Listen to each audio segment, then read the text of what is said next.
बिस्मिल्लाहिर्रहमानिर्रहीम। इय्याक नअबुदु व इय्याक नस्तईन।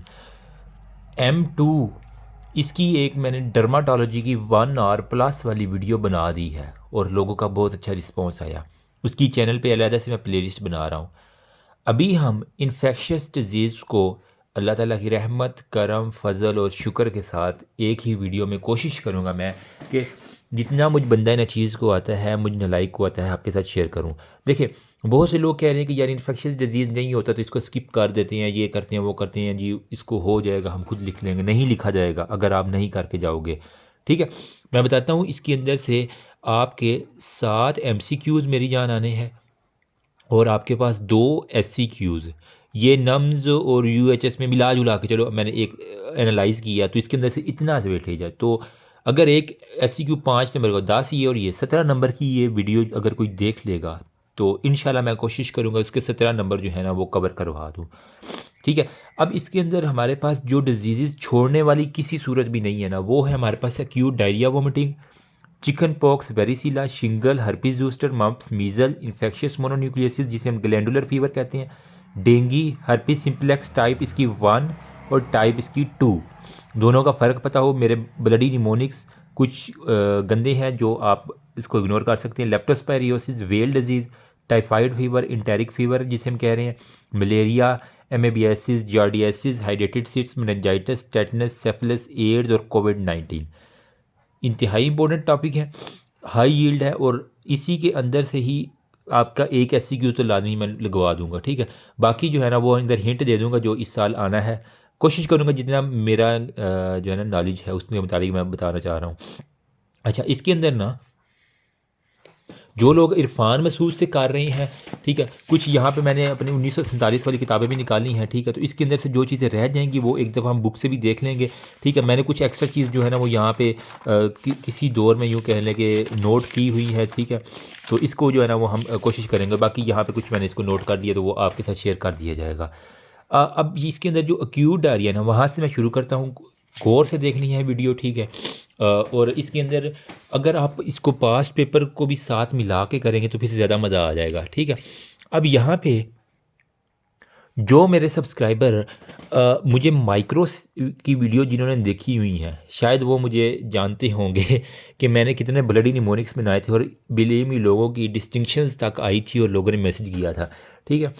और अब इसके अंदर ना हमारे पास जो एक्यूट डायरिया और वोमिटिंग है ना, इधर से मैं शुरू करता हूँ। तो इसके अंदर एक्यूट डायरिया प्लस वोमिटिंग जल्दी से मैं करूँगा, जितने इंपॉर्टेंट पॉइंट्स हैं वो हम बस कवर करके आगे की तरफ निकलेंगे क्योंकि टाइम कम है और सिलेबस बहुत ज़्यादा है। मेडिसिन का बहुत ज़्यादा सिलेबस है, मतलब मुकने पे नहीं आती। लेकिन इसके अंदर अच्छा, यहाँ पे आपके एक्यूट डायरिया और वोमिटिंग की एक बड़ी वजह होती है ना, वो हमारे पास होती है जी कोलरा, ठीक है। अब इसको भी आपने कहीं जगह पे जो है ना वो आपने इसको पढ़ा होगा। अब कोलरा किसकी वजह से होता है मेरी जान? हमारे पास जो विब्रियो कोलराए होते हैं ना एक हमारे पास, ठीक है, विब्रियो कोलराए इस बैक्टीरिया की वजह से होता है। अब ये क्या है?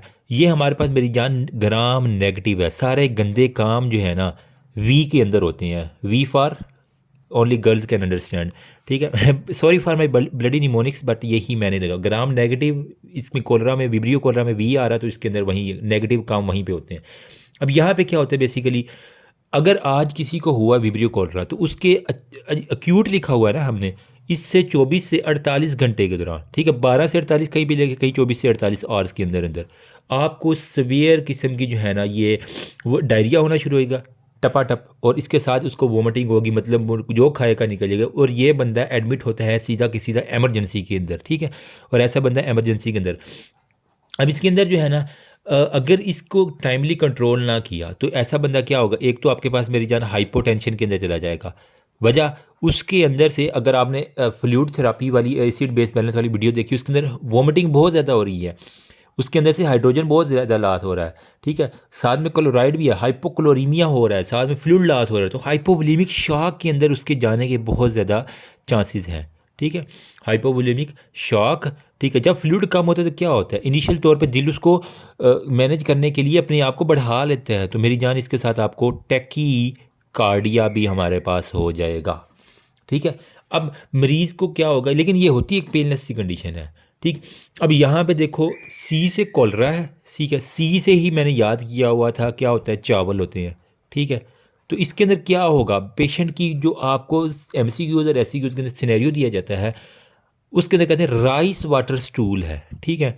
तो ये राइस वाटर स्टूल के साथ जो बंदा आ रहा है ना मेरी जान, वो बेसिकली कॉलरा के साथ है।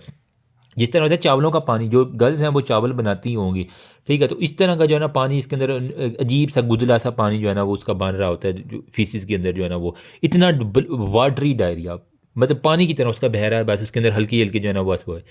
तो आपके पास जो सिनेरियो आता है यही आता है कि इमरजेंसी में पेशेंट आया है, ठीक है, फ़लाँ इलाके से जी वो फ़्लाइट के ज़रिए आ गया है और इसके अंदर जो है ना वो उसकी पल्स गिरी हुई है, बीपी उसका जो है ना वो पल्स उसकी ज़्यादा है, बीपी उसका गिरा हुआ है, ठीक है। उसके बाद वाटरी और कॉलरा जहाँ पे दिखेंगे आप, ग्राम नेगेटिव का अगर जिक्र आ जाए तो इसके अंदर।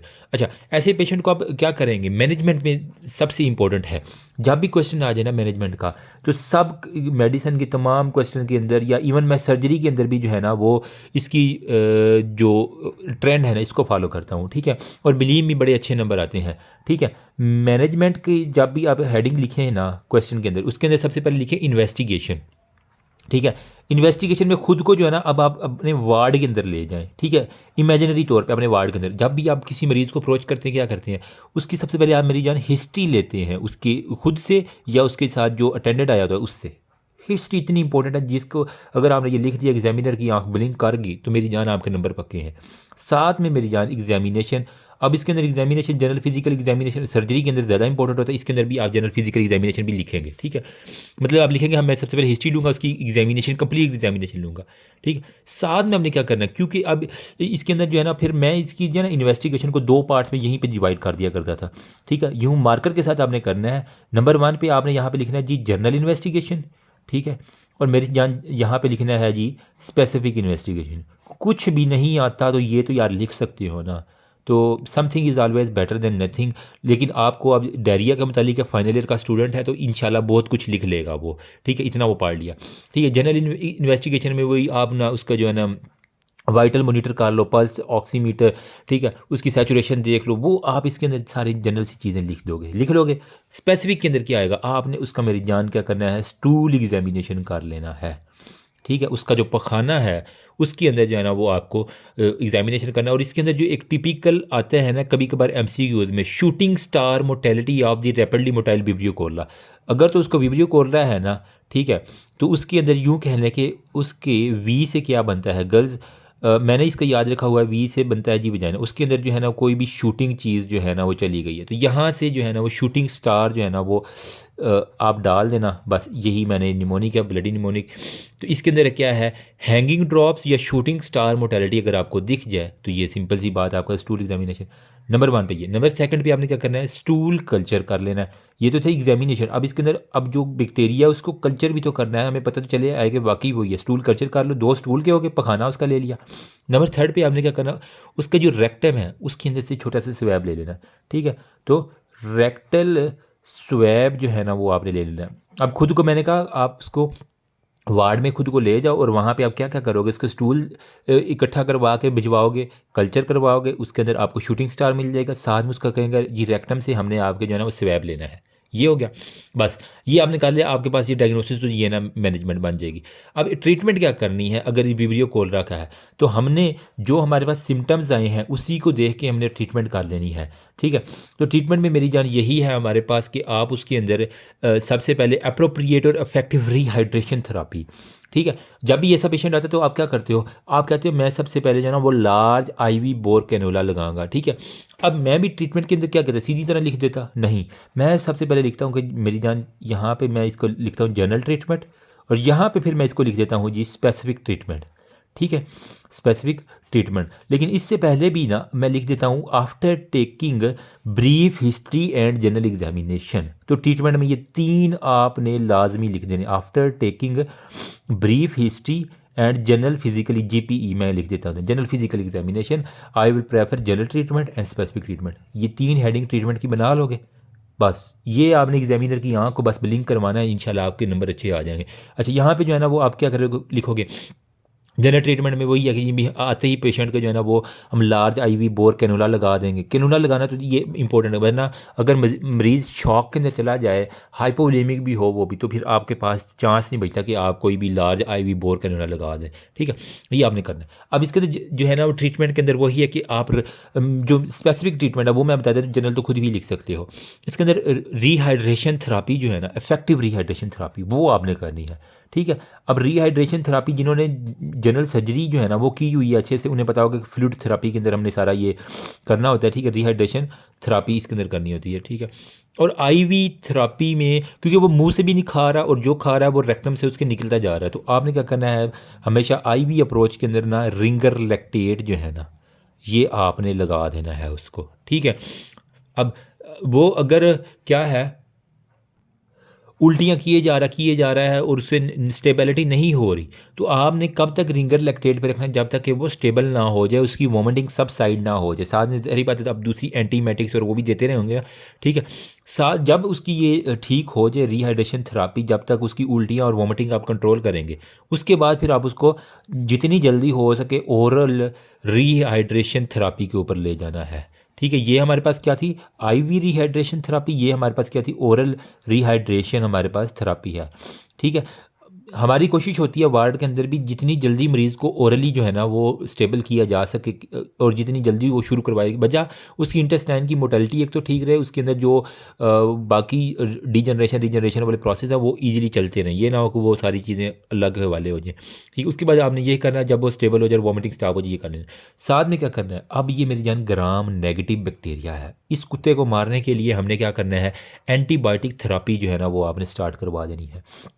ठीक है, यहाँ पे आपने एंटीबायोटिक जो है ना वो आपने थेरापी स्टार्ट करवा देनी है। अब इस एंटीबायोटिक थेरापी के अंदर क्या है आपका, मोस्टली जो बैक्टीरिया है ना, बैक्टीरियल जितनी भी इन्फेक्शियस डिजीज़ है उनके अंदर जो है ना वो आपको 4-5 ड्रग्स याद अमूमन फिट आ जाया करती हैं, मोर और लेस के अंदर कुछ हो। ठीक है, टेट्रासाइक्लिन जो है ना वो आप इसके अंदर दे सकती हैं, डॉक्सीसाइक्लिन। ठीक है, डॉक्सी मैंने कहा ना इस कुत्ते को, तो कुत्ते में डॉग से याद है डॉक्सीसाइक्लिन है, मैंने तो यूँ याद किया हुआ था। ठीक है, साथ में आप सिप्रोफ्लॉक्सासिन जो है ना वो आप इसके अंदर जो है ना वो दे सकते हैं। अल्टरनेटिव में कूट ट्रिक्सामेलोल या एरिथ्रोमाइसिन जो है ना वो आप इसके अंदर भी साथ में एरिथ्रोमाइसिन, ठीक है, ये आप इसके अंदर लगा सकते हैं। तो ये 4 एक ड्रग जो है ना वो लाजमी याद होनी चाहिए जो ग्राम नेगेटिव बैक्टीरिया के लिए आपने। अच्छा, फिर साथ में क्या है, जब भी वो जो बच्चा है, ठीक है, अगर उसको ये विब्रियो कर रहा होगा तो आपने कभी भी मेरी जान जिंक सप्लीमेंट देना नहीं भूलना। ठीक है, जिंक उसके लिए इतना ही ज़रूरी है जितनी कि ऑक्सीजन ज़रूरी है। अगर उसको जिंक की डेफिशिएंसी होगी तो मेरी जान वो सारी उम्र आपको दवाएं देगा। तो जिंक सप्लीमेंट आपने इस डायरिया वाले पेशेंट के अंदर लाजमी देना होता है। ठीक है, ये हमारे पास है।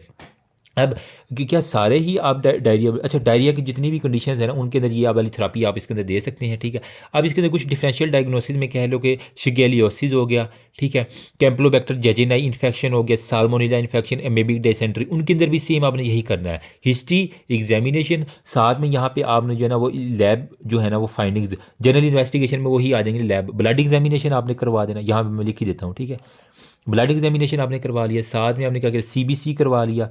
ठीक है, एबीजीज उसके करवा लिया, जितनी भी ब्लड गैसेज हैं वो आपने देख ली। ठीक है, यूरिन आ रही, ठीक है, वो आपने देख लिया। साथ में आप उसके ब्लड कल्चर लिखते जाओ मेरी जान। स्टूल एग्जामिनेशन कर लिया, सिग्माइडोस्कोपी, अच्छा साथ में आप पीसीआर और एलाइजा भी कर सकते हो, बहुत कॉम्प्लिकेटेड केस है ना, आगे लिख देना in complicated cases we will prefer PCR and ELISA. शुरू में ना इसको पीसीआर और एलाइजा लिख देना, वरना ये कहेगा कि एग्जामिनर ये है ही डॉक्टर नल्ला, ये आते ही मरीज़ का खर्चा करवा रहा है। ठीक है, ये हमारे पास है।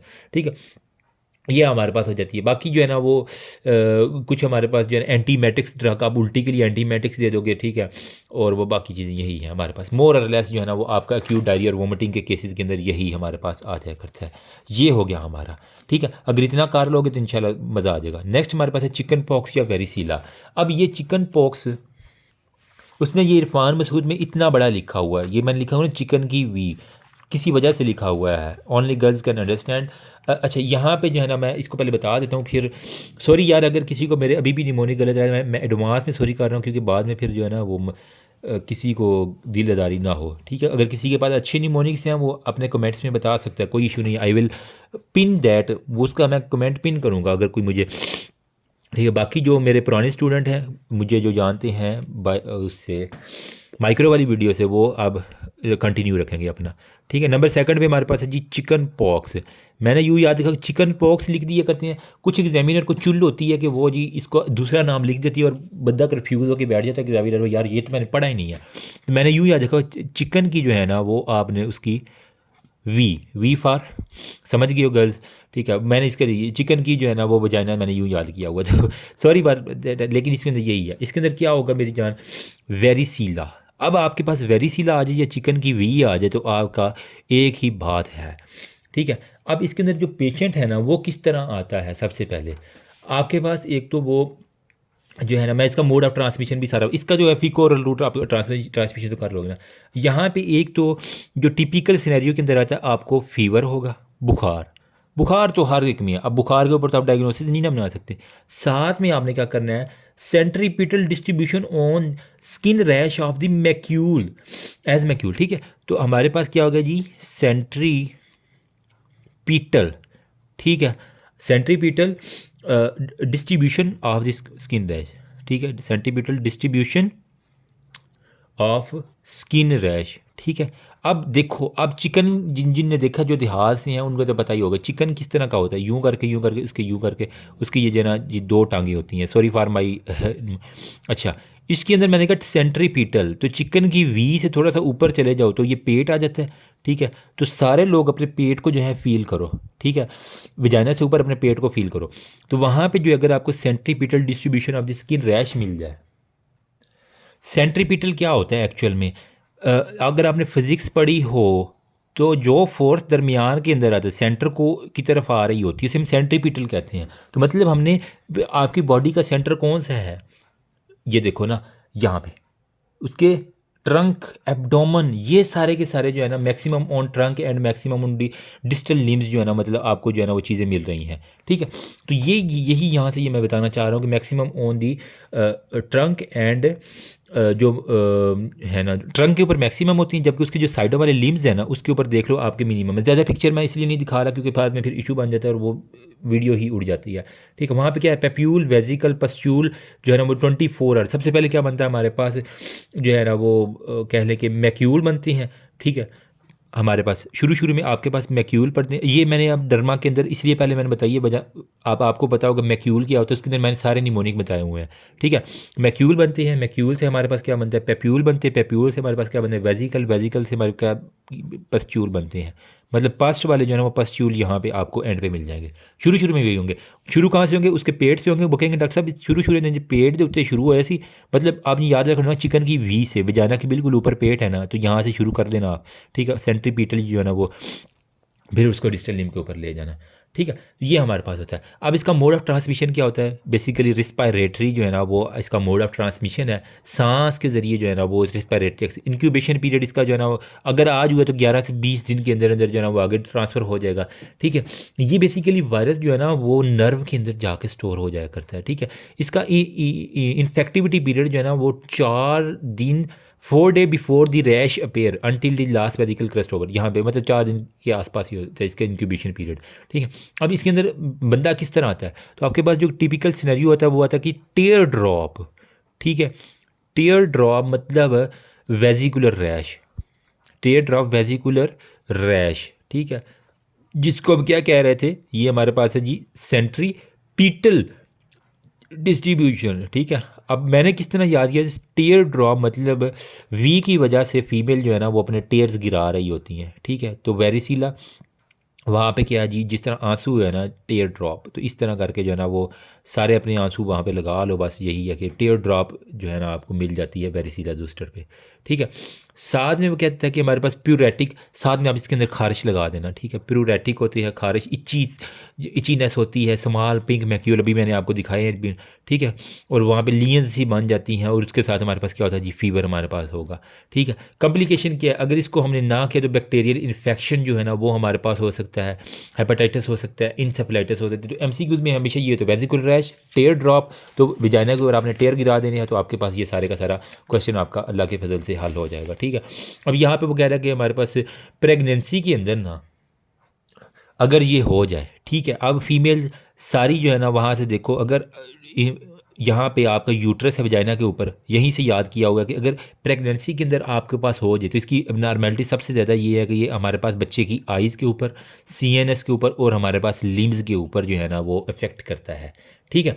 अब इसकी वजह से हमारे पास क्या होता है जी, सवेयर नियोनेटल जो है ना वो विसरल इन्वॉल्वमेंट और हेमरेजेस वो सारे के सारे हमारे पास हो जाया करती हैं।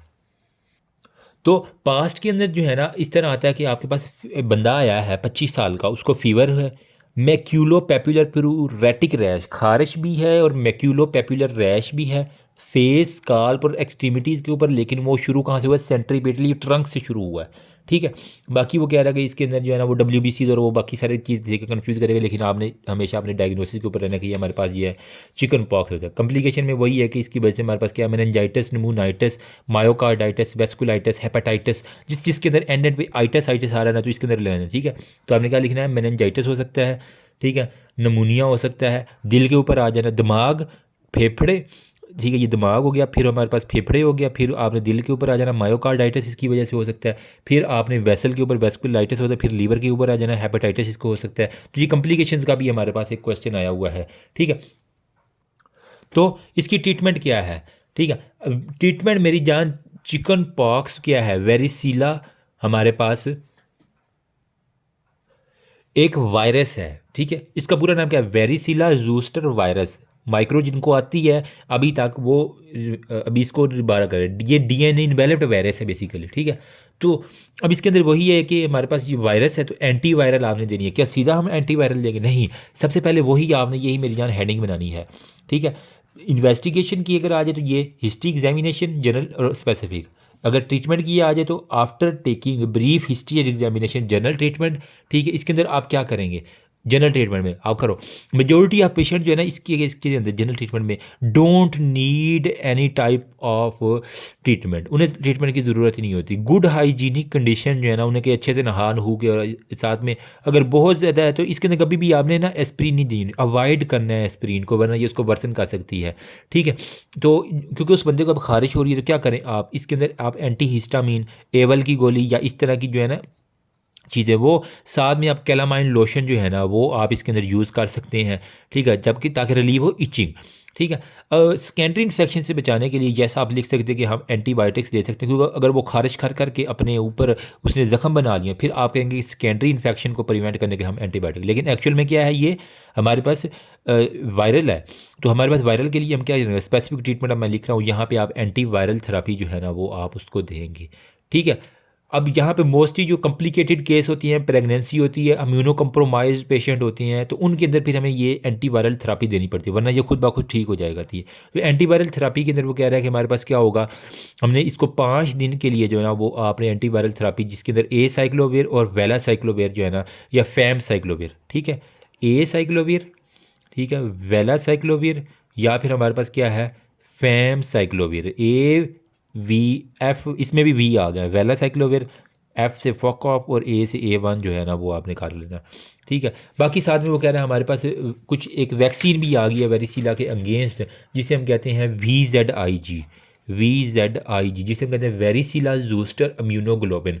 ये कह रहा है कि हमने ideally given with in 7 days of exposure, ठीक है। अगर आज अगर आपको पता लगा कि वो फलां मेरे कज़न को ना वेरिसीला जूस्टर हुआ है, तो मैं उससे आज मिल के आ रहा हूँ, तो आपने मिलने के 7 दिन के अंदर, नॉट इन्फेक्शन आफ्टर एक्सपोजर, मिलने के बाद जो है ना वो 7 दिन के अंदर अंदर आपने करवाना होता है, ठीक है। अमूमन क्या होता है जी, अगर किसी हस्बैंड वाइफ को है और अब हस्बैंड को पता चल गया कि मेरी वाइफ को वेरिसीला जूस्टर है, वी से याद कर लो, ठीक है। तो अब इसके अंदर वो क्या करेगा, वो डॉक्टर है जी, अब उसने कहा जी इसके टेयर ड्रॉप्स भी हैं नज़र आ रहे हैं, अब सेक्सुअल एक्टिविटीज़ में कॉन्टैक्ट तो हो गया, उसका एक्सपोजर तो हो गया, अब उस एक्सपोजर के 1 हफ्ते के अंदर अंदर उसे चाहिए कि वो अपने अंदर वेरिसीला जूस्टर इम्यूनोग्लोबिन लगवा ले, ठीक है। तो इससे वो प्रिवेंट हो जाएगा। साथ में वो कह रहा है कि इंडिकेशन क्या है, अगर तो उसने शेयर किया है अपनी फीमेल पार्टनर के साथ रूम 15 मिनट से ज़्यादा, फेस टू फेस कॉन्टैक्ट है, इसी वजह से मैंने कहा कि सेक्सुअल उनका कॉन्टैक्ट हुआ है, ठीक है, बोसो किनार हुआ है, फेस टू फेस कॉन्टैक्ट है, इंटीमिडेट कॉन्टैक्ट हो गया with the person of the shingle है, या हॉस्पिटल कॉन्टैक्ट अगर डॉक्टर और मरीज़ का भी तो हो सकता है। ठीक है, प्रेग्नेंट वुमेन है, इम्यूनो कम्प्रोमाइज है, तो इसके अंदर आपने सारा न्यू बॉर्न है, ठीक है, उसके अंदर आपने सारे का सारा देना होता है। ठीक है, और वेरिसिला जूस्टर जो वैक्सीन है ना, इसकी वैक्सीन ये तो थी इम्यूनोग्लोबुलिन, अब इसके अंदर वैक्सीन जो है वो हमारे पास बेसिकली लाइव अटेनुएटेड वैक्सीन होती है। ठीक है, वो अमूमन चिल्ड्रन जो है ना वो एक फर्स्ट डोज जो है ना पहले साल के अंदर रिसीव कर लेती हैं, और अडल्ट जो है ना वो 1 माह बाद जो है ना रिसीव कर लेते, तो इसमें कोई इतना नहीं है। ठीक है, बस ये आपने याद रख लेना, तो आपके पास मोस्टली ये वेरिसिला जूस्टर ये इंपॉर्टेंट है, इस वजह से इसके ऊपर मैंने जोर दिया। अब हम स्पीड से चलेंगे। हमारा ये भी हो गया चिकन पॉक्स भी अल्लाह के फजल व करम से, चिकन की वी। अब है जी शिंगल या हर्पीस जूस्टर। जो इंपॉर्टेंट वाले हैं वो मैं पहले करवा रहा हूँ, ये ना हो कि आप सारे बैक्टीरिया और वायरस मिक्स करते जाएं। इंपॉर्टेंट वाले पहले पैक करते हैं, उसके बाद बाकी चलते हैं। अब है जी हमारे पास शिंगल्स। शिंगल बेसिकली इसका दूसरा नाम क्या होता है, हमारे पास हर्पीस जूस्टर होता है। ठीक है, हर्पीस जूस्टर। अब आप देखो वेरिसिला जूस्टर किसका था, यहाँ पे मैं जूस्टर लिखना भूल गया, सॉरी। चिकन की वेजाइना। अब चिकन के लिए वेरिसिला है, वी से शुरू होता है। शिंगल के लिए आपके पास अब वी तो नहीं आता, शिंगल के लिए हर्पीज आता है, हराम ज़्यादा। ठीक है, एस करता है। ठीक है, तो जितनी भी सेक्सुअल एक्टिविटी है वो हराम ज़्यादा करते हैं, तो हर्पीज़ हराम ज़्यादा, फिर जूस्टर, उसके बाद वही शिंगल। मतलब इसके अंदर भी हमारे पास जो है ना वायरस वही है। अगर उसका वो कहता है कि हमारे पास प्राइमरी इन्फेक्शन हो तो वो चिकन पॉक्स होता है। ठीक है, चिकन की बजाय अगर वो रीएक्टिवेशन इन्फेक्शन हो, रीएक्टिव हो गया, तो उसे हम कहेंगे फिर शिंगल, जिसे हम हर्पीज जूस्टर का नाम दे रहे हैं। ठीक है, अब शिंगल हमारे पास बुक के मुताबिक चलते हैं। वो कह रहा है कि जो हमारे पास वेरिसिला जूस्टर वायरस था, जो अभी हमने यहाँ पे ऊपर पढ़ा है चिकन पॉक्स जिसे, वो कह रहा है कि इन्फेक्शन जो है ना वो डॉर्मेंट हो जाता है किसके अंदर जाके, आपकी जो डॉर्सल रूट ऑफ गैंग्लियन है ना, ठीक है, उसके अंदर जो है ना वो root of ganglion of sensory nerve. ठीक है, तो उसके अंदर जाके वो डॉर्मेंट हो जाता है, वहाँ पे जाके आराम से सुकून से सो जाया करता है। ठीक है, जब वेरिसिला दूसरे बार जब रीएक्टिव होता है तो वो हमारे पास जो है ना वो लेटर इन लाइफ में जब रीएक्टिवेशन इसकी होगी, अब यहाँ पे डॉर्मेंट है, जब ये रीएक्टिवेट होगा तो वो हमारे पास क्या बनाएगा, वो हमारे पास शिंगल बनाएगा। उठ के उसने हरामजादे ने सेक्सुअल एक्टिविटी शुरू कर दी, शिंगल शुरू कर दिया। Sorry for my dirty mnemonics. अब यहाँ पे क्लिनिकल फीचर क्या है, मोस्टली वो कह रहा है कि मोर कॉमन है एल्डरली में। ठीक है, सेंसरी रूट नर्व जो है ना, जिसके अंदर हमारे पास नाम लिखा था डर्माटोमल रैश। ठीक है, डर्माटोमल रैश हमारे पास जो है ना वो अपेयर हो जाया करती है। ठीक है, ऑनसेट जो है ना वो इसका वही क्या कि जिस जिस तरह आपकी डर्माटोम्स जा रही होती है ना नर्व की, उसी ऊपर जो है ना वो आपको हमारे पास यहाँ पे एक लफ्ज़ लिखा हुआ है डर्माटोमल रैश, या इसको हम लिखते हैं बैंड लाइक लीजन्स। ठीक है, जिस तरह की पूरा बैंड चल रहा होता है ना, ठीक है, band like distribution of the rash. Mostly कौन से इन्वॉल्व होते हैं, जो आपके थोरेसिक डर्माटोम है ना छाती के। ठीक है, तो छाती से वो मज़े ले रहा है हरामज़ादा, तो थोरेसिक डर्माटोम्स जो है ना वो आपके मोस्ट कॉमनली इन्वॉल्व है। ठीक है, और इसके अंदर आपको जो रैश है वो साथ में पेनफुल होते हैं। हरामज़ादे ने पेनफुल काम किया है और साथ में उसको बर्निंग जो है ना जला दी है हर चीज़ उसने जाके। ठीक है, ये हमारे पास होता है। अब इसके अंदर उसने एक लफ्ज़ लिखा हुआ है, हरामज़ादे ने बैंड बजा दी है और छातियों से वो जो है ना वो सारे काम कर रहा है, और साथ में उसने जला दिया है, बर्निंग मिक्सचुरेशन हो गई है इसको। तो बस थोड़ी सी मैं आपको पिक्चर दिखा देता हूँ। ये देखो, ये बैक है छाती की, बिल्कुल बैक, तो मतलब वो थोरेसिक वाली जो ये थे निप्पल के ऊपर से सारे का सारा देख रहे हो आप। ठीक है, बस इतनी मैं डायग्राम दिखाऊंगा, ये ज़्यादा नहीं दिखा सकता, बाकी आप खुद भी देख सकते हो वहाँ से जाके, गूगल से, कोई इतना नहीं है। ठीक है, ये हमारे पास होते हैं मोस्ट कॉमन, हमारे पास छातियों से उसने मज़े लेने हैं हरामजादे ने। ठीक है, हर्पीज जूस्टर ने। अब यहाँ पे एक उसने लफ्ज़ लिखा है रेमसे हंट सिंड्रोम इसके अंदर।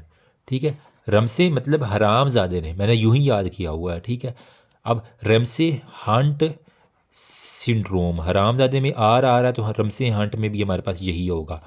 इसके अंदर बेसिकली होता क्या है, इप्सिलेटरल फेशियल पैरालिसिस। ये मतलब यूँ कहना कि एक ट्राइएड है, तीन चीज़ों को मिला के किसी साइंटिस्ट ने, हरामजादा था जो रेमसी हंट, उसने यही काम किया कि उसने कहा कि हमारे पास एक तो इप्सिलेटरल हमारे पास फेशियल पैरालिसिस होती है। ठीक है, नंबर 1 पे। नंबर 2 पे हमारे पास क्या होता है जी, ओटेल्जिया, ओटेल्जिया। नंबर 3 पे हमारे पास क्या होता है, वेजिकल या रैश उसके होंगे कहाँ पे, एक्सटर्नल ओयोडोटरी कैनाल। ठीक है, या फिर ओयोरिकल।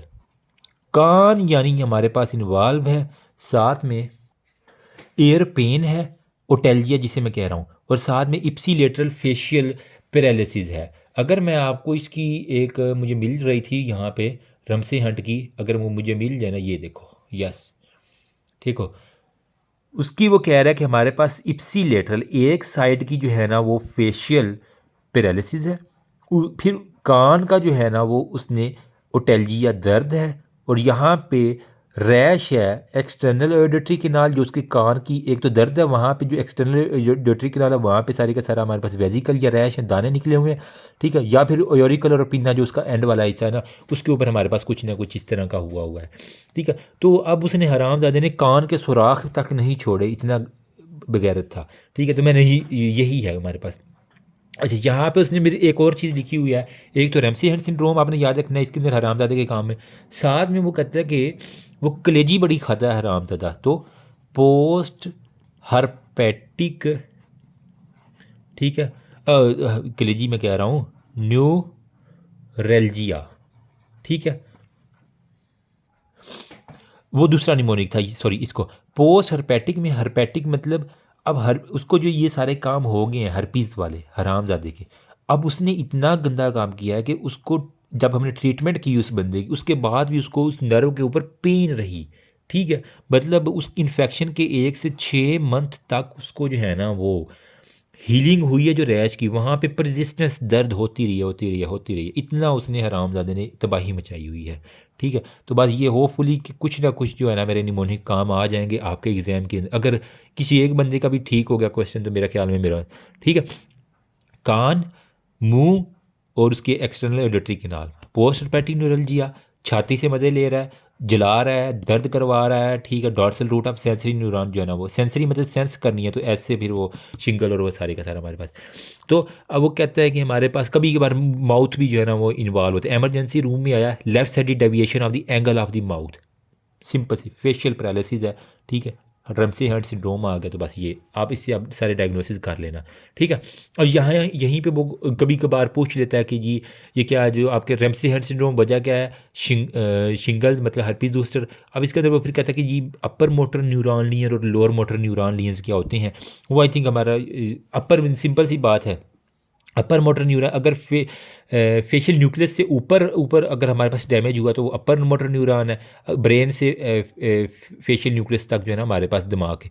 अगर लोअर मोटर न्यूरॉन लियन हुआ है तो वो हमारे पास उससे नीचे जितना भी एरिया इन्वॉल्व है, अगर आपने न्यूरो पढ़ी हो तो इसके अंदर, अच्छा, जो अपर मोटर न्यूरॉन लियन होती है ना उसके अंदर हर चीज़ स्पाज्म में चली जाती है, इसके अंदर हमारे पास स्पास्टिक पैरालिसिस होता है अपर मोटर न्यूरॉन में, क्योंकि कंट्रोल करने वाला कोई नहीं होता। जो लोअर मोटर न्यूरॉन होती है उसके अंदर फ्लैसिड पैरालिसिस हो जाती है। बस ये आपने बात है। अब अगर फेस की अगर बात करें ना तो हमारे पास मैंने एक निमोनिक याद किया हुआ है, मोस्टली लोगों को भूल जाया करता है, ठीक है। अगर फेस के ऊपर अगर अपर मोटर न्यूरॉन लियन हुई है तो लोअर मोटर न्यूरॉन लियन, तो कौन सा हिस्सा जाएगा, ठीक है। अगर तो मैं कहूँ कि लोअर मोटर न्यूरॉन लियन हुआ है, ठीक है, तो मैंने यूँ याद लो जी सारा चला गया उसी साइड का, लो जी सारा उसी साइड का जो है ना वो ख़त्म हो गया। तो इस फेस की अगर लोअर मोटर न्यूरॉन लियन हुई है, ठीक है, ये हमारे पास सपोज करें राइट है, ये हमारे पास लेफ्ट है, शायद कैमरे में उल्टा नज़र आ रहा हो, ठीक है। अगर राइट साइड की लोअर मोटर न्यूरॉन नहीं होने तो लो जी सारा चला गया, इप्सीलेटरल लॉस हो जाएगा सेम साइड पे। अगर मैं कहूँ कि राइट साइड की ही हमारे पास अपर मोटर न्यूरॉन लियन हुई है तो उसका जो अपोजिट है कॉन्ट्रालैटरल, और ये वाला सिर्फ लोअर हिस्सा जो है ना ये जाएगा।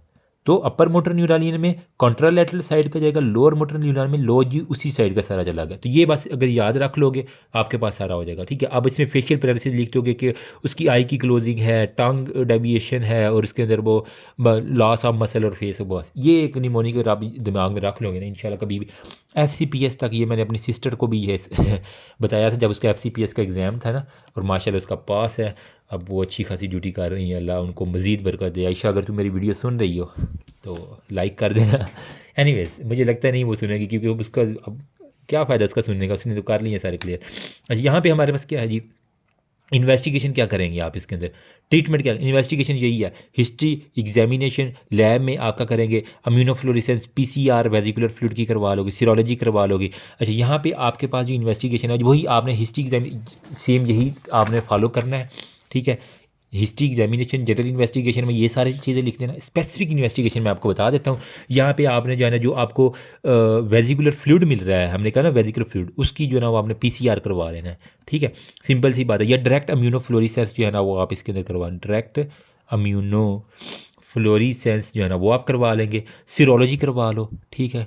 साथ में आप कल्चर ऑफ वेजिकुलर फ्लूइड, उस जो वेजिकुलर फ्लूइड उसका कल्चर करवा लो, ठीक है। इसके अंदर हमारे पास एक होता है कि टेजेंक्स स्मीयर, TZANC के टेजेंक्स स्मीयर जो है ना वो आप इसके अंदर करवा लोगे ना, तो आपको giant cell, multinucleated giant cell जो है ना वो आपको मिल जाते हैं इजीली आपका। साथ में आपको epithelial eosinophil intranuclear lesion आपको मिल जाती हैं। ट्रीटमेंट क्या है, ये भी वायरस है, तो मेरी जान ट्रीटमेंट के अंदर यहाँ पे मैं जगह बचाने की कोशिश करूँ क्योंकि पेज आजकल बड़े महंगे हो गए हैं, ठीक है। तो एंटीवायरल थेरापी जो है ना वो आप इसके अंदर जो है ना वो आप दे सकते हैं, ठीक है, 7 से 10 दिन तक। जिसके अंदर वायरल के अंदर क्या है, जिस तरह हमने एंटीबायोटिक याद की है ना, टेट्रासाइक्लिन, डॉक्सीसाइक्लिन, सिप्रोफ्लॉक्सासिन, एरिथ्रोमाइसिन, इसी तरह कुछ एंटीवायरल आप याद कर लो, ठीक है। जिसके अंदर आपने हमने क्या लिखा था यहाँ पे, ए साइक्लोविर, वेलासाइक्लोविर, फैम साइक्लोविर, तो इसके अंदर भी आप ये तीनों ही लिख देना, ठीक है। या आप इसके अंदर ए साइक्लोविर दे सकते हैं, या आप इसके अंदर वेलासाइक्लोविर दे सकते हो, या आप इसके अंदर फैम साइक्लोविर जो है ना वो आप इसके अंदर दे सकते हो, ठीक है। साथ में आपने क्या देना, क्योंकि वायरल है तो इसके अंदर जो हमारे पास एंटीवायरल को ट्रीटमेंट को ना, हमने किसी भी ट्रीटमेंट को अगर बूस्ट अप करना हो जल्दी उसका रिएक्शन, तो साथ में आप कॉर्टिकोस्टेरॉइड आप इसको दे देते हो, ठीक है, वो हो गया, ठीक है। साथ में जो है ना, क्योंकि उसको बड़ी इरिटेशन होती है, वर्टाइगो होना, क्योंकि कान के अंदर दर्द है, तो वर्टाइगो के लिए आप इसके अंदर क्या कहते हो, डायज़ीपैम जो है ना वो आप दे दोगे ताकि वो नींद सुकून में आ जाए, ठीक है। बाकी वो कह रहा है कि हम इसके अंदर ना फिजियोथेरापी चलाते हैं, ठीक है, chewing, eye closure of the tape, बाकी वो सारी चीज़ें बच्चों वाली बात है, कोई भी नहीं है। Simple antiviral.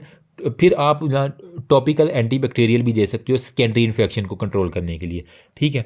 और जो ट्रीटर्स को जो है ना, इसके अंदर हम एंटीबायोटिक क्रीम में फ्यूसिडिन क्रीम आती है, शायद आपको पता हो, तो वो आप इसके अंदर दे सकते हो। लेकिन ये है कि एंटीबायोटिक क्रीम हो गया या फिर सेकेंडरी इन्फेक्शन से बचाना, ये हमारा पास शिंगल सारा मुकम्मल हो गया। तो अल्लाह ताला के करम फजल और शुक्र से हमने शिंगल भी कर लिया। अब हमारे पास है जी मम्प्स। मम्प्स बॉयज़ अपने स्पेयर पार्ट्स को टाकी शाकी मार लो। टेस्टिकुलर इन्वॉल्वमेंट इसके अंदर बड़ी ज़्यादा है, ठीक है। अब कब होती है, मतलब ये मर्द को नामर्द बना सकता है, ये इतना गंदा वायरस है, ठीक है। इसी वजह से बॉयज़ ज़रा गौर से सुनना, ठीक है। अब इसके अंदर जो है ना वो मम्प्स के अंदर, जिसके उर्दू में क्या कहते हैं, इसको कहते हैं जी हमारे पास कान पेड़े, ठीक है। कान के करीब ना बड़े बड़े पेड़े से निकल जाते हैं, और अगर बच्चों को निकल आए तो इतने गंदे होते हैं कि बच्चा कहता है कि मुझे हवा भी लग जाए ना तो मुझे दर्द होती है, इतनी उसकी जो है सेंसिटिविटी इंक्रीज हो जाती है। सबसे पहले वो बच्चे बेचारा है ना, वो सारा दिन जो है ना बुखार से तप रहा होगा, हाई ग्रेड फीवर होगा, ठीक है। साथ में वो कह रहा है कि हमारे पास फेशियल पफनेस होगी, बड़ी इंपॉर्टेंट है, उसका मुंह डबल रोटी बना हुआ होगा, ठीक है। फेशियल पफनेस होगी हमारे पास, ठीक है। और साथ में पफनेस की बड़ी वजह क्या है, उसका जो मुंह में पैरोटिड ग्लैंड है, मम्प्स में पी आ रहा है, तो ये पूछते हैं कौन सा ग्लैंड है, तो मुंह में सब लिंगुअल सब मैंडिबुलर कंफ्यूज कर देते हैं। मम्प्स में पी आ रहा है यार, सिंपल पैरोटिड ग्लैंड लगाओ आप, ठीक है। तो ये एक निमोनिक होगा, ये पैरोटिड ग्लैंड की इन्वॉल्वमेंट है। अब यहाँ पे क्या है, डिफ़िकल्ट क्या होगा, मैंने कहा उसको हवा भी लगती है, उसके मुंह को तो दर्द होती है, वो कहता है पंखा भी बंद कर दो यार, इतनी मुझे दर्द हो रही है। ईटिंग में, खाने में मसला है, ठीक है। स्वेलिंग, पानी पीने में इतना मसला है बेचारे को। और टॉकिंग, बोलता ही नहीं है बेचारा, कहते क्या होगा यार, कहता मुझे बड़ी दर्द होती है, मैं बोल ही नहीं सकता, कोई मुझे हाथ भी ना लगाए। तो इसका जो हमारे पास क्योंकि है तो वायरल इन्फेक्शन ना मम्प्स, तो इसका यूँ कहना कि मम्प्स वाला जो है ना वो पैरों में गिर जाता है, मतलब इसका जो वायरस है, ठीक है, कान पेड़े खाने के लिए वो पैरों में गिर गया है, तो पैरामिक्सो वायरस जो है ना वो हमारे पास इसकी बड़ी वजह होती है, ठीक है। इंक्यूबेशन 15 से 24 दिन है, लेकिन वो कह रहा है कि इन्फेक्टिविटी अगर आज प्रोटेड की स्वेलिंग हुई है ना, तो इसके 2 से 3 दिन के अंदर अंदर जो है ना वो सारी इन्फेक्टिविटी उसकी हो जाएगी। और इसके अंदर हमेशा क्या होता है, बाइलेटरल दोनों तरफ के जो है ना पेरोटिड ग्लैंड हमेशा इन्वॉल्व होते हैं। फीवर, मलेज, हेडेक ये होता है, ठीक है। अब इसके अंदर कॉम्प्लिकेशन क्या है, वो कह रहा है कि हमारे पास ये अगर हमारे पास अगर ये आ जाए बंदा, ठीक है, मोस्टली ये जो एल्डरली प्यूबर्टल या पोस्ट प्यूबर्टल मेल्स है ना, उनके अंदर अगर ये इफ़ेक्ट हो जाए, ठीक है, तो इनके अंदर क्या होता है, बॉयज़ अगर आपके अंदर मम्प्स का कभी भी आपको शक हो तो फ़ौरन डॉक्टर से रिव्यू कर लेना, ठीक है। खुद ना डॉक्टरी करते रहना, वरना क्या होगा, एपिडाइडिमो ऑर्काइटिस, ठीक है। मतलब वो orchitis inflammation of the testis, और उसके अंदर जो एपिडेडिमस है वो सारे के सारा इन्वॉल्व है। ये मैं एक स्क्रोटम बना रहा हूँ, ठीक है, ये जी उसकी गोटियाँ बना रहे हैं। अब इसकी अगर इन्फ्लामेशन होगी तो अगर आपको कान पेड़े हो रहे हैं, आपको फील हो रहा है, तो अपने सबसे पहले टेस्टिस के ऊपर जाना, नज़र दौड़ाना। मैंने कहा स्पेयर पार्ट्स के ऊपर टाकी शाकी मार लो, तो उसकी अगर इतनी ज़्यादा इन्फ्लामेशन हुई है तो ये क्या कर सकता है, इसको जो है ना वो टेस्टिकुलर की शुरू में ऑर्काइटिस इन्फ्लामेशन, उसके बाद ये इन्फेक्शन टेस्टिकुलर एट्रोपी जो है ना वो हमारे पास कर सकता है। उसके टेस्टिस बिल्कुल ये इतने हैं तो इतनी इतनी और जो छोटी छोटी हो जाएंगी, ठीक है। यूँ लगेगा जैसे किसी ने कैस्ट्रेशन, किसी ने उसको, कैस्ट्रेशन को क्या कहते हैं, जिस तरह वो अमूमन ईद के ऊपर बकरों को खसी कर दिया करते हैं ना, तो यूँ ही कर लो यार, बस यही है, ठीक है। सॉरी गर्ल्स, अगर आपको ये मेरी वर्डिंग नहीं समझ आ रही तो बस यही है, ठीक है। टेस्टिकुलर एट्रोपी जो है ना वो हमारे पास हो जाया करती है इसके अंदर, सिंपल सी बात है, ठीक है। अब इसके अंदर स्टीरिलिटी भी हो जाया करती है, ठीक है। अमूमन आती है, कपल आता है, उसकी फ़ीमेल कहती है मेरा मर्द जो है डॉक्टर साहब, इसको जो है ना वो नाम मर्द मुझे लग रहा है, ठीक। आप उससे हिस्ट्री लेती हो, इसी वजह से ट्रीटमेंट में हिस्ट्री बड़ी इंपॉर्टेंट, पूछते हो तुम्हें कभी पहले हुआ है इस तरह का मसला, ठीक है। कुछ मम्प्स तो नहीं हुए कभी, कान के गिर्द जो वो फूली फूली डबरोटी तो नहीं हुई, तो ये बड़ी इंपॉर्टेंट चीज़ें हैं, ठीक है। अगर ये ज़रूरी नहीं मेल के अंदर हो, फीमेल के अंदर भी हो सकता है। और फीमेल में हमारे पास क्या होगा, गर्ल्स आप भी करो, ओ फेराइटिस, आपके अंदर ओ फेराइटिस मतलब ओवरीज जो है ना उसकी इन्फ्लामेशन हो सकती है, ठीक है। ये उसके यहाँ पे मैं ओवरी लगा देता हूँ, ठीक है। बाकी ये दरमियान में जो है ना वो फिलोपियन ट्यूब, यहाँ पे बल्कि ओवरी लगानी चाहिए मुझे, ठीक है। यहाँ पे वो फिलोपियन, यहाँ पे ओ फेराइटिस हो सकता है, पेंक्रियाटाइटिस हो सकता है, पेंक्रियाज, दोनों मेल और फीमेल में पेंक्रियाटाइटिस, पेंक्रियाज जो सेंसिटिव चीज़ें हैं, इसने वो इसके बड़े मज़े की हैं मम्प्स की, ये इसके बड़ा कुत्ता वायरस है ये, ठीक है। इसके अंदर जो है ना वो एक्यूट इन्फेक्शन के अंदर आपको IgM जो है ना उसका लेवल बहुत ज़्यादा रेज मिल जाता है, ठीक, क्लिनिकल डायग्नोसिस में। प्रिवेंशन कैसे कर दी होती है, आपने अगर EPI चार्ट पढ़ा तो MMR वैक्सीन आप लगाते हैं, मीज़ल मम्प्स और रूबेला, इसकी एक वैक्सीन होती है, वो आप लगा देते हैं बच्चों को शुरू में, इस वजह से जितनी भी गर्ल्स हैं जो फाइनल ईयर में है, ठीक है, आपकी मोर और लेस कुछ किसी की निकाह हो गया होगा किसी का, बस शादी का इंतज़ार, फाइनल प्रॉफ का इंतज़ार कर रहे होते हैं कि इसके बाद ही शादी करनी, तो आप कल को प्रेग्नेंट हों तो आपके जो बच्चा पैदा होगा उसको प्लीज़ वैक्सीन का शेड्यूल लाजमी फ़ॉलो करवाना। बजाय आप उसको अगर रोटी खिलाएं ना खिलाएं ये अलग बात है, वैक्सीन के ऊपर नो कंप्रोमाइज़, ठीक है।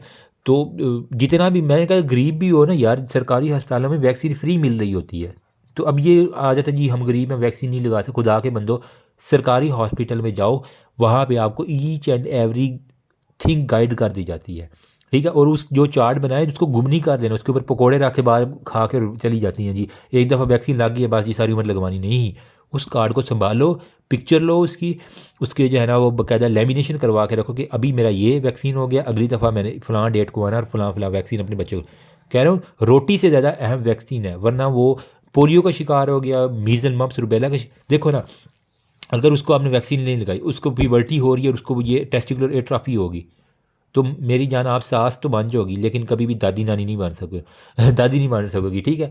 वजह क्या है, ये आपने बच्चे की वैक्सीन नहीं करवाई, उसकी गोटियाँ जो है ना वो अल्लाह को प्यारी हो गई, तो अब क्या करें, ठीक है। अब इसके अंदर ट्रीटमेंट क्या है, एक्यूट इन्फेक्शन अगर उसको हो गया ना तो मेरी जान उसके अंदर आप स्पोरेटिव ट्रीटमेंट देते हैं, ठीक है। अमूमन जो है ना उसके टेस्टिस जो है ना वो बड़े दर्द कर रहे होते हैं, उसको लंगोट कोई इस तरह का अंडरवेयर पहनवा दिया जाता है ताकि वो लटके ना किसी भी सूरत, ठीक है। फिर क्या कहते हैं, ट्रीट करते हैं ऑर्काइटिस का विद बेड रेस्ट और लोकल सपोर्ट, उसको जब वो लेटता है ना तो उसके टेस्टिस के नीचे हम तकिया रख दिया करते हैं कि यार इससे एक लोकल सपोर्ट मिल जाए, ठीक है। साथ में उसको बेड रेस्ट देती हैं, स्टीराइड जो है ना अगर उसको साथ में आर्थराइटिस भी है तो साथ में स्टीराइडल थेरापी दे देते हैं, अमूमन बच्चों के अंदर जल्दी ठीक हो जाता है, बाकी वो बड़ों में भी हो जाता है लेकिन कॉम्प्लिकेशन से पहले पहले ट्रीट हो जाए तो ज़्यादा अच्छा हो जाता है, ये हमारे पास है, ठीक है। तो आपके पास पेशेंट आता है, फीमेल आती है भाई, history of high grade fever, अब वो मेल को फीमेल में चेंज कर रहा है, ठीक है। मतलब हमने याद किया होता है कि सिर्फ टेस्टिस के ऊपर इसका इफेक्ट है, वो फीमेल का सिनेरियो दे देता है, हाई ग्रेड फीवर है, ठीक है, 6 दिनों से, जनरल मलेज है, हेडिक है, साथ में वो कहते हैं फेशियल पफनेस है, ठीक है। उसने नोटिस किया और एग्जामिनेशन में वो कह रहा है कि हमारे पास को हाई ग्रेड फीवर था, पेरोटिड इन्लार्जमेंट है, पेरोटिड पी से मम्प्स में पी आ रहा है, तो सिंपल सी कहानी कर लोगे, इजी हो गया। अल्लाह के फजल करम से हमारा मम्प्स भी जो है ना वो यहाँ पे कंप्लीट हो गया। अब आ गया हमारे पास मीज़ल। तो मीज़ल आपने अमूमन देखा होगा, ठीक है। मुझे याद है जब मेरी सिस्टर हाउस जॉब कर रही थी, उनकी पीड्स के अंदर ड्यूटी लगी, ठीक है। और उनको पीड्स में ड्यूटी, जब वो हाफ से ज़्यादा उनका वार्ड जो है ना हो गए थे, ठीक है, ड्यूटीज़ हो गई थी, उसके बाद उनको अचानक से ना मीज़ल हो गया था। फिर उन्हें CMH लाहौर में एडमिट करवाया था बकायदा। मतलब उनकी हालत जो है ना बड़ी थी। वो बच्चों से मीज़ल हो जाता है। जो जितने भी हैं ना हाउस जॉबियन, प्लीज़ अपनी जो है ना वो हाइजीनिक का ख्याल रख, जितना भी मर्ज़ी रख लो, लेकिन अगर आप सरकारी हॉस्पिटल में कर रहे हो तो इतना गंद होता है ना कसम से बंदे का जो है ना। फिर भी CMH फिर भी साफ़ होता है, लेकिन ये जो सरकारी हॉस्पिटल उनकी थी RMC में, वो BBH में आई थिंक होती है, इसको उर्दू में कहते हैं खसरा, ठीक है। खसरा में हमारे पास क्या होता है, इसका दूसरा नाम अमूमन लिख देते हैं कि एग्जामिनर की जिनका दिमाग घुमा होता है, तो इसका कहते हैं बेटा इसका दूसरा नाम क्या कहते हैं, इसको हम कहते हैं रोबियोला वायरस, ठीक है, रबियोला वायरस। तो एक हमारे पास रुबेला अलग है, ठीक है। जो रुबेला होता है ना वो उसको हम कहते हैं जर्मन मीज़ल, ठीक है। इन दोनों में आपने कन्फ्यूजन नहीं करनी। रुबेला को हम कहते हैं जर्मन मीज़ल, जबकि इसको हम कहते हैं रिबियोला, स्पेलिंग में देख लेना, खसरा। ये बेसिकली ये भी है कि मीज़ल और मम्प्स जिस तरह पैरों में गिर गया था ना, ठीक कान पेड़े खाने के लिए, ये मीज़ल भी जो है ना वो हमारे पास पैरों में गिर जाता है। ये भी हमारे पास पैरामीज़ो वायरस की वजह से हमारे पास होता है, ठीक है। RNA वायरस है, ठीक है। वजह क्या है, रिस्पायरेटरी ड्रॉपलेट्स जो है ना, अमूमन बच्चे जो है ना वो स्कूल जाते हैं, एक बच्चे को खसरा हुआ तो पूरी क्लास को खसरा होने के अंदेशा हो जाता है, ठीक है। प्रोड्रोमल फेस, इसमें यहाँ पे आपको ना 3 चीज़ें याद रखनी है, 3C, ठीक है। तो मीज़ल के अंदर ना जो मेरी सिस्टर थी उसको क्या था, एक तो शदीद खांसी थी, कफ था, ठीक है। साथ में उसके बोलते हुए उसका नज़ला जो है गिर रहा था, कोराइज़ा, CORYZ, कोराइज़ा, मतलब जिसे हम कहते हैं रनी नोज़, ठीक है, शदीद किस्म का रनी नोज़। साथ में उसकी आंखें जब मैंने देखी तो लाल सुर्ख थी, जिस तरह शराबी आंखें होती हैं ना, जो कहते हैं आतिफ असलम लगा गुलाबी आंखें जो तेरी देखी। अब मैंने बल्कि मजाक बना लिया है, ठीक है। तो इसके अंदर कंजक्टिवाइटिस जो है ना वो बहुत ज़्यादा होता है। अब होपफुली आपको याद, 3C, कफ, कोराइज़ा, कंजक्ट, खांसी, नज़ला और आंखें लाल, ठीक है। साथ में वो कहता है कि हमारे पास जो है ना कपोलिक स्पॉट्स होते हैं, ठीक है। तो कैपोलिक स्पॉट्स होती हैं, मतलब उन दिनों में आई थिंक हमने उसको KFC भी खिलाया था शायद, मुझे याद है कि नहीं याद। तो कैपोलिक से याद कर लो कि जो उसकी माउथ होता है ना, ठीक है, वाइट स्पॉट बनता है कहाँ पे, जो यूँ कह लें कि दाढ़ के ऊपर सेकंड अपर मोलर टीथ हो रहा है ना, ठीक है, वहाँ पे जो है ना वो एक वाइटिश स्पॉट बनता है। अगर मैं पिक्चर मिल जाए ना मुझे, थोड़ा सा दिखाना जो है ना मुनासिब नहीं है। यहाँ पे देखो वाइटिश वाइटिश स्पॉट नज़र आ रही है ना, वो ये दांतों के पास पास होते हैं, क्योंकि यार ये ब्लड वाली जो चीज़ें थोड़ी सी है ना ये दिखाने में ममनू है, फिर मसला बन जाता है। एनीवेज, मतलब ये वाइटिश स्पॉट होते हैं जिनके गिर्द ना एरिथीमा होता है बक्कल म्यूकोजा के अंदर, ठीक है। तो बक्कल वाइटिश स्पॉट उसके गिर्द सारे का सारा रेडिश एरिया जो है ना वो आपको यूं करके मिल जाया करता है। अगर इसको मैं यहाँ से साइडों से रेड कर दूँ ना, तो ये इस तरह दरमियान से सफ़ेद, साइडों से रेड, तो एरिथीमेटिस वाइटिश प्लेग जो है ना आपको मिल जाते हैं, ठीक है। बाकी वो कह रहा है कि हमारे पास वो कान के पीछे से बाकी कॉम्प्लिकेशन क्या होती हैं इसके अंदर, ओटाइटिस मीडिया के बहुत चांस, अगर जल्दी हम ट्रीटमेंट ना करें तो इसके अंदर क्या हो सकता है, मिडल एयर का इन्फेक्शन। गला ख़राब है ना, तो गले से हमारे पास यूस्टेकियन ट्यूब सीधा कान में जा रही होती है, तो वो हमारे पास वहीं से याद कर लो। कॉम्प्लिकेशन में ओटाइटिस मीडिया हमारे पास हो सकता है, मिडल एयर का इन्फेक्शन हो सकता है, नमूनिया हो सकता है, खांसी है, ठीक है, तो खांसी से याद कर लो कि उसको नमूनिया होगा। फिर एनसेफलाइटिस हो सकता है, इतना ख़तरनाक है ये, दिमाग तक पहुंच सकता है, ठीक। साथ में सब एक्यूट स्क्लेरोसिंग पैन एनसेफलाइटिस हो सकता है। साथ में वो कह रहा है कि हमारे पास इसकी वजह से कंजेनिटल कोई भी नहीं होता, जनरलाइज्ड लिम्फ एडिनोपैथी होती है, ठीक है, जनरलाइज्ड लिम्फ एडिनोपैथीज हो जाती हैं। साथ में आप डिफ्यूज मैक्यूलोपेपुलर रैश जो है ना, मैक्यूलोपेपुलर रैश आपको मिल जाएगा, बस ठीक है। मैनेजमेंट में क्या है, मैनेजमेंट स्पोरेटिव होती है, हमें अमूमन एंटीवायरल की ज़रूरत नहीं होती अगर माइल्ड केस हो, ठीक है। अगर स्पोरेटिव रेंज में साथ में आप क्या करते हैं, विटामिन A जो है ना वो इसको देते हैं, क्योंकि इसके अंदर विटामिन A जो है ना वो हमारे पास बड़ा इंपॉर्टेंट होता है, ठीक है। रेड कैप्सूल की आईज की इन्वॉल्वमेंट है ना, तो इस वजह से आपने कंजक्टिवाइटिस से याद करना कि विटामिन ए आंखों के लिए बड़ा इंपॉर्टेंट है। ठीक है, अमूमन ये किस में गाजर में ज़्यादा होता है ना। ठीक है, इसके हमने वैसे टैबलेट देनी होती हैं। ठीक है, वो कह रहा है कि नॉर्मल ह्यूमन इम्यूनोग्लोबिन्स भी कुछ होते हैं जो कि हमने 6 डेज ऑफ एक्सपोजर, अगर आपको पता चल गया फ़लाँ बच्चे को मीज़ल था और मुझे हो सकता है कि अच्छा खासा कॉन्टैक्ट हो गया, तो 6 दिन के अंदर अंदर आप इसके अंदर इम्यूनोग्लोबिन अपने लगवा लेना, तो हमारे पास इफेक्टिव हो जाता है। ठीक है, बाकी वो कह रहा है कि मोस्टली ये किन के अंदर हमें ज़्यादा थेरापी की ज़रूरत होती है, जो इम्यूनो कम्प्रोमाइज़्ड है। ठीक है, प्रेग्नेंट वूमेन है या बच्चे जो 3 साल से छोटे हैं, तो उनके अंदर हमें ज़्यादा चांसेस होते हैं, वरना बड़े में अमूमन ये विटामिन ए और एंटीपायरेटिक्स वगैरह देने से ठीक हो जाया करते हैं। ठीक है, बाकी इसके अंदर हमें क्या है कि बचपन में हमने ना प्रिवेंशन के लिए बच्चों को, मैंने कहा है अपने बच्चों को रोटी दो ना दो, वैक्सीन लाजमी देनी है। मीज़ल, मम्प्स और रूबेला MMR वैक्सीन जो है ना वो आपने लाजमी लगवानी होती है बच्चों को। ठीक है, ये कब लगती है मीज़ल की मंग आई थिंक 9 और एक दूसरी डोज 15 माह के अंदर, if I am not wrong 9 और 50 में EPI चार्ट में देख लेना, यही है। यस, ठीक है, वो लगती है। साथ में वो कह रहे हैं ये MMR जो है ना, ये मीज़ल मम्प्स और रूबेला लाइव अटेन्यूएटेड वैक्सीन, इससे बच्चे जो है ना वो ठीक हो जाया करते हैं। ईजी है, कर लोगे। मीज़ल खसरा याद कर लोगे, तो अल्लाह के फजल करम से हमने ये मीज़ल भी कर लिया है। अब है हमारे पास इन्फेक्शियस मोनोन्यूक्लियोसिस, जिसे हम कहते हैं ग्लैंडुलर फीवर भी। तो इसको अब जल्दी से करते हैं, बस अब थोड़ी सी स्पीड पकड़ते हैं क्योंकि ऑलरेडी जो है ना होपफुली जितना बता रहा हूँ समझ आ रही होगी, मेरा ये मेहनत आपके लिए वर्थ इट होगी। ठीक है, बाकी जो कमी रह जाए आपके पास कमेंट सेक्शन नीचे ओपन है, आप इसके अंदर मुझसे कोई गलती हो जी प्लीज़ आप बता देना।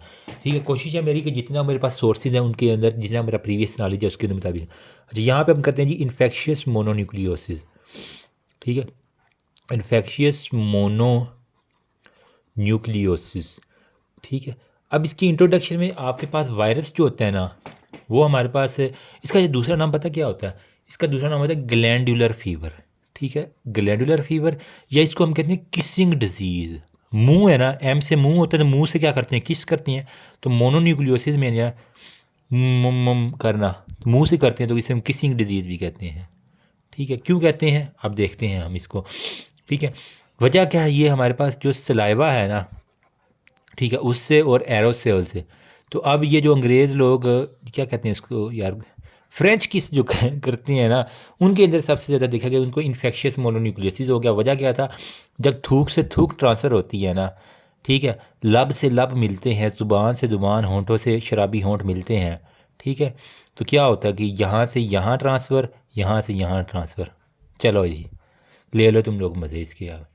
ठीक है, अब इसकी वजह क्या होता है, हमारे पास एब्स्टेन बार वायरस होता है ना, ठीक है, वो हमारे पास होता है, जो कि गैमा हर्पिस वायरस इसको हम कहते हैं, ये हमारे पास होता है। ठीक है, इन्फेक्शियस में ई आ रहा है ना, तो ई से याद कर लो कि एब्स्टेन बार वायरस जो है ना वो हमारे पास होता है। मैंने यूं ही याद किया, वो इसका होता क्या है, फीवर होता है इसके अंदर, बुखार सामने है, साथ में हमारे पास फटीग होगी सवियर किस्म की, साथ में गला ख़राब फेरेंजाइटिस, तो गले मुंह से मुंह मिले, लिप से लिप मिले, उसको फेरेंजाइटिस हो गया। तो प्लीज़ जो भी बॉयज़ और गर्ल है, अगर आपकी शादी हो और आपके पार्टनर को खांसी लगी हुई है, नज़ला लगा हुआ है, तो कभी फ्रेंच किस ना करना।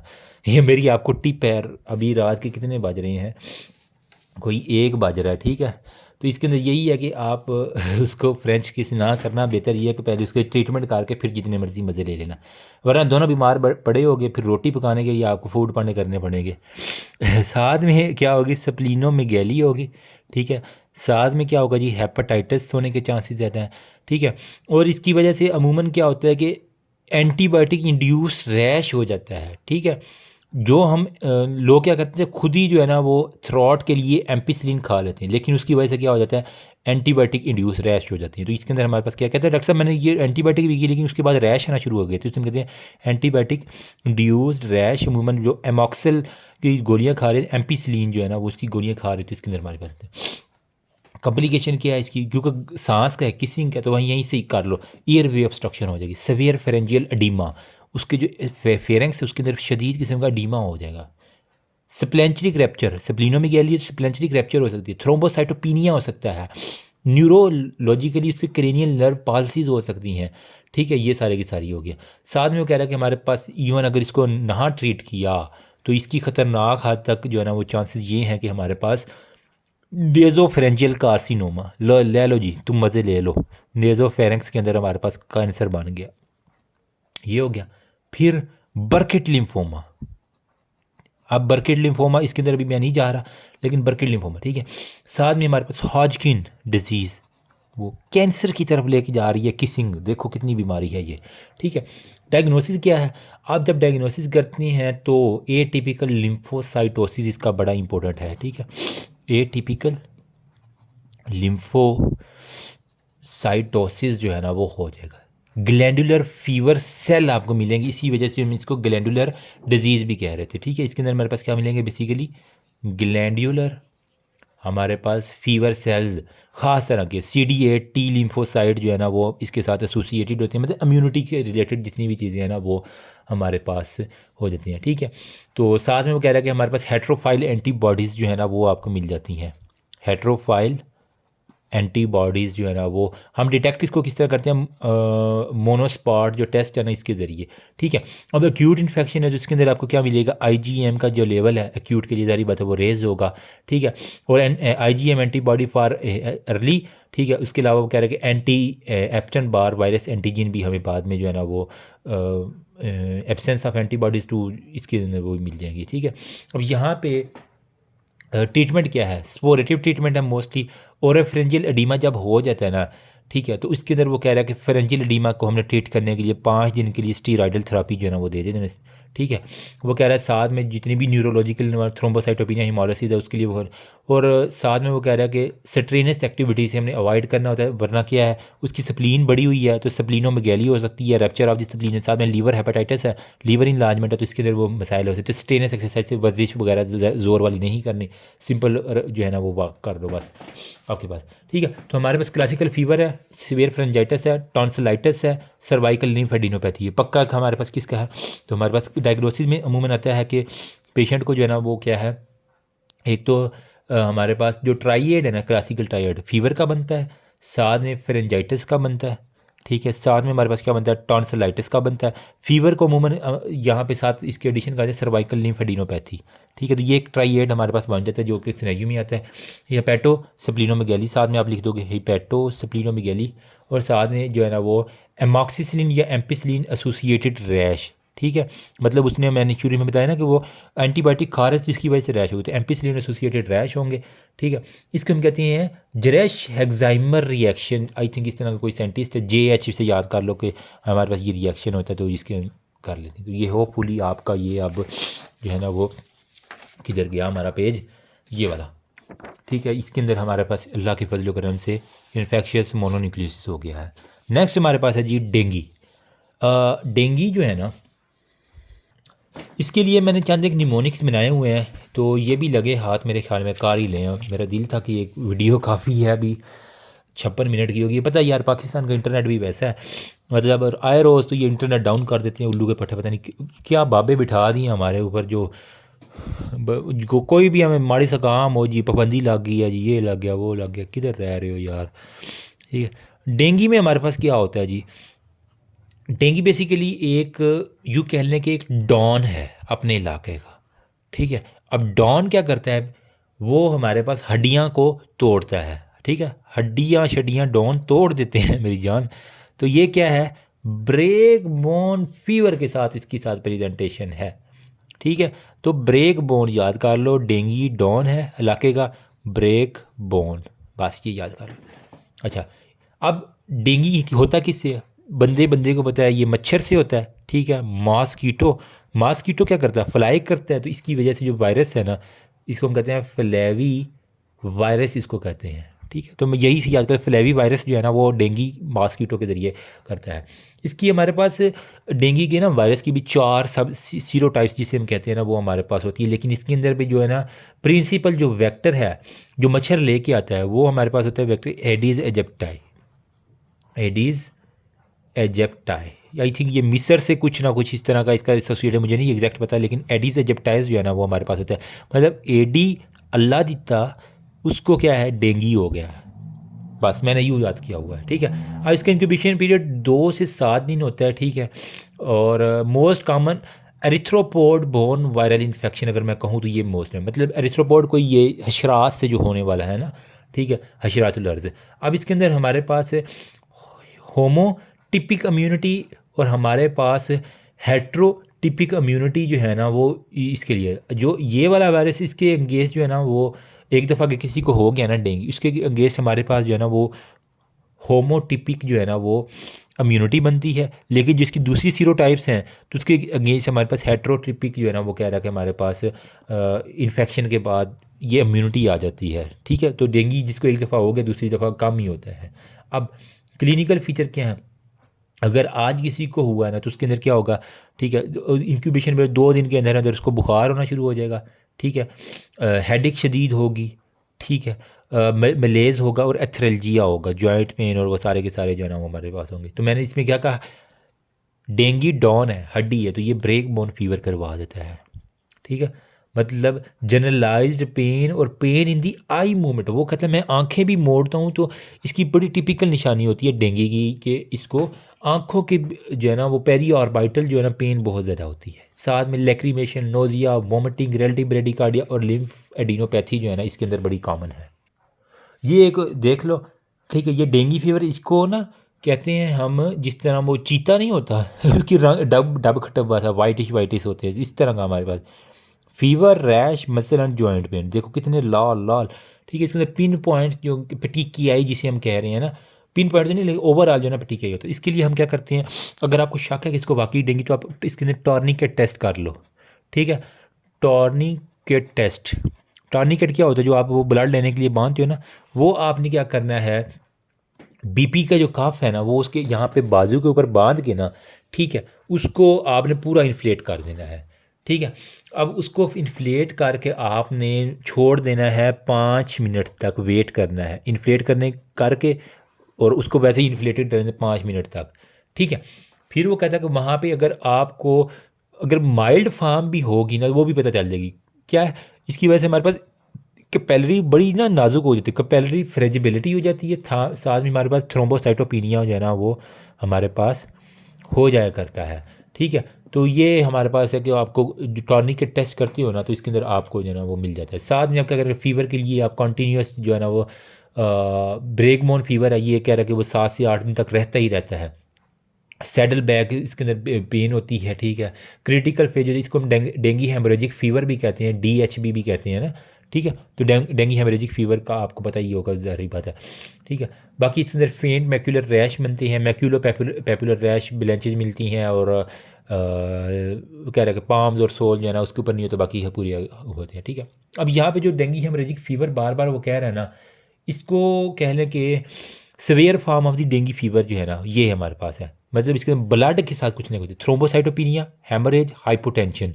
ठीक है, साथ में सर्कुलेटरी फेलियर में ब्लूरल एफ्यूजन, एसाइटिस, हाइपोएल्बुमिनीमिया, और हमारे पास एक्यूट रिस्पायरेटरी डिस्ट्रेस। ठीक है, मतलब ब्लड से रिलेटेड इसकी ज़्यादा चीज़ें, इसकी वजह से इनको ब्रेक बोन फीवर के साथ जिसको हम डेंगू हेमरेजिक फीवर भी कहते हैं, मतलब बुखार लाजमी है, साथ में हेमरेजिक भी जो है ना वो डेंगू हेमरेजिक फीवर इसके अंदर होता है। ठीक है, थ्रोम्बोसाइटोपिनिया, हेमरेज और हाइपोटेंशन ये हमारे पास इंपॉर्टेंट है।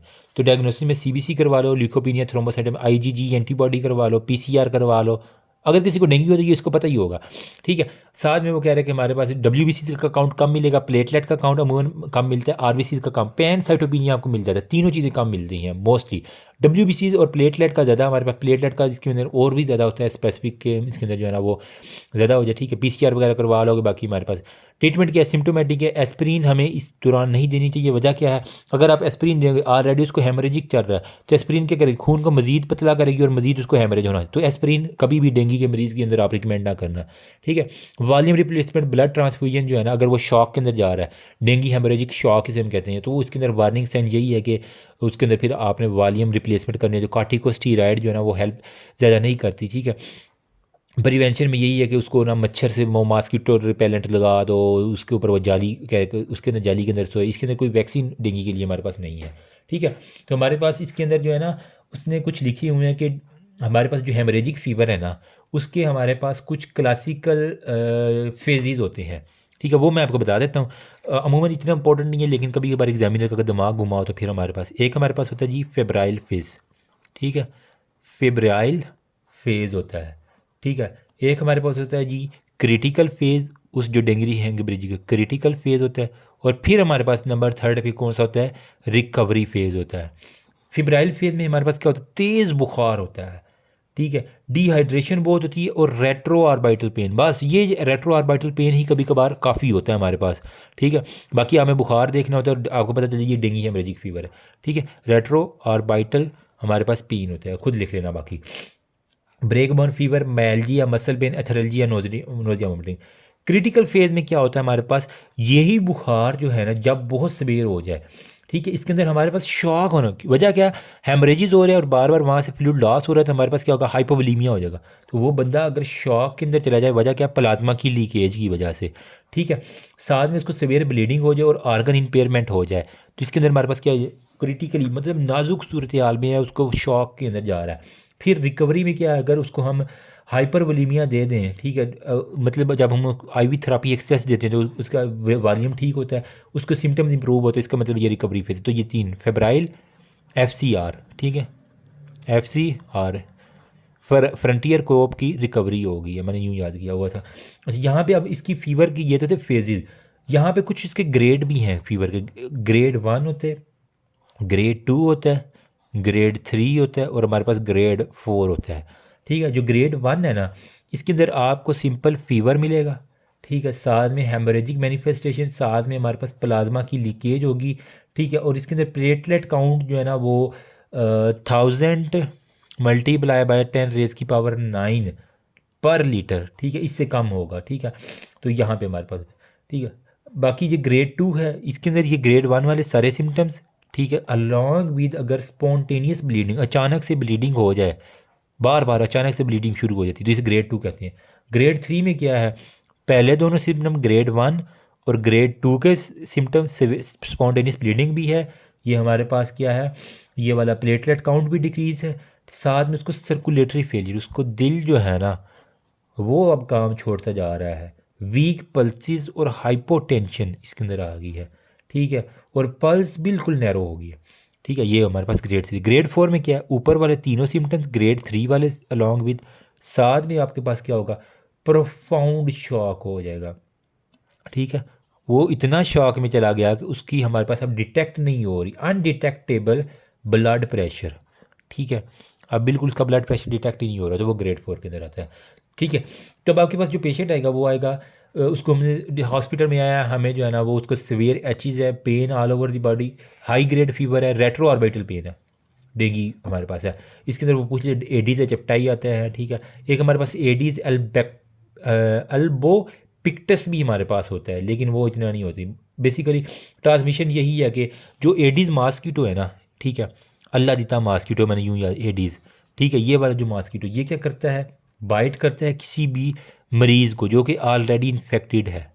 तो इन्फेक्टेड किसी भी मरीज़ को जो है ना वो बाइट करेगा। अब वो क्या करेगा, इस मरीज़ को बाइट करके इसका खून जो है ना वो चूस लेगा।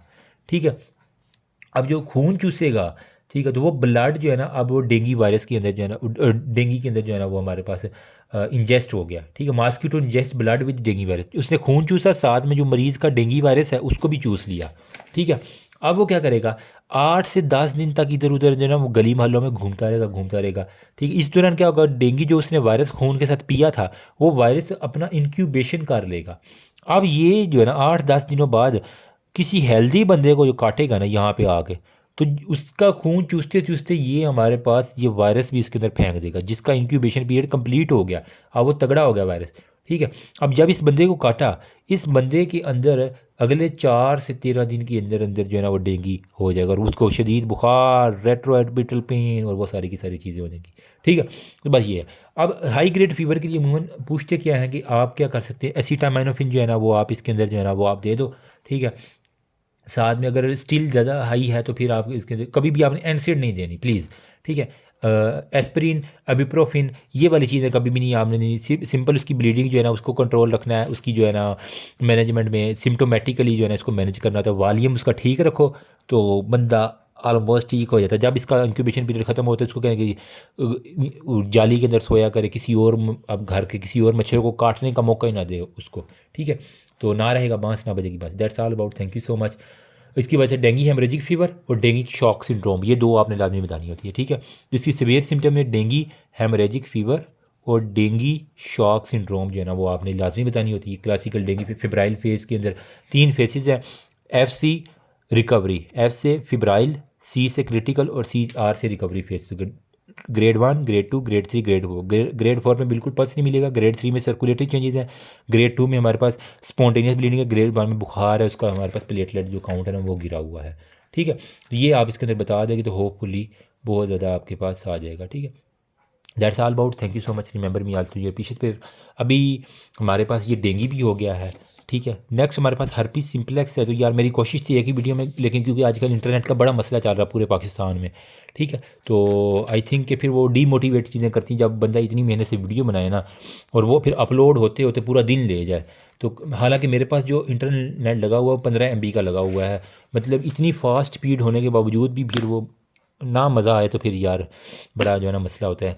तो दुआ में याद रखना, कोई भी गलती हुई हो, यू आर ऑलवेज़ वेलकम, नीचे कमेंट सेक्शन में बता सकते हैं। अभी नेक्स्ट जो है ना मैं थोड़ा सा पानी शानी पी के, चाय शाय पी के, अभी रात का 1 बज रहा है। ठीक है, और सिंगल लोग हैं यार, कोई चाय भी नहीं बना के देता है, खुद ही बनानी पड़ती है सारी। लेकिन एनीवेज, लंबी है गम की शाम मगर शाम ही तो है। ठीक है, कोई नहीं, पेवस्ता रह शजर से उम्मीद बहार रख, कोई ना कोई तो आ ही जाएगा कभी ना कभी। एनीवेज, हर्पीस सिम्प्लेक्स चैप्टर अगली एक वीडियो के अंदर हम ये सारे के सारे टॉपिक्स जो है ना वो जल्दी जल्दी करके इसको साइड पे करते हैं। छोटे छोटे टॉपिक्स हैं, HIV, AIDS, syphilis, tetanus easy हैं बिल्कुल, मेनिंजाइटिस, हेडेटिक फॉर्म, कोई घबराने वाली बात नहीं है। अमीबियासिस बड़े important, flask shape ulcer, malaria, typhoid fever, leptospirosis, इसके लिए कुछ ब्लडी निमोनिक्स है मेरे, वो नेक्स्ट वीडियो में देख लेंगे। अभी के लिए बस इतना ही, अभी सर्दी बड़ी है, रज़ाई से बाहर बैठ के। Thank you.